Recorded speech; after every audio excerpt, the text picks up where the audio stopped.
পরিবর্তন কাকে বলে জানিস? তাহলে শুন, তোর মেসেজের অপেক্ষায় বসে থাকা মানুষটা এখন আর কারো মেসেজের রিপ্লাই করে না। তুই কখন ফেসবুকে অ্যাক্টিভ হবি সে আশায় বসে থাকা মানুষটা এখন নিজেই ভালো করে ফেসবুকে অ্যাক্টিভ থাকে না। তোর মেসেজের অপেক্ষায় রাতে না ঘুমিয়ে বসে থাকা মানুষটা এখন তুই ঘুমানোর আগেই ঘুমিয়ে পড়ে।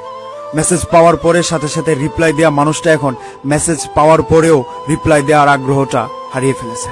একদিন কথা না বললে যে মানুষটা রাতে না ঘুমিয়ে সকাল করে দিত, সেই মানুষটা এখন রাতে ঘুমানোর সময় তার ফোনটা অফ করে ঘুমায়, যাতে করে রাতের ঘুমে তাকে কেউ ডিস্টার্ব না করে। যে মানুষটা কথা বলতে গেলে তোমার সাথে ঝগড়া করতো, সেই মানুষটা এখন ঝগড়া কেন কারোর সাথে মেসেজও করে না।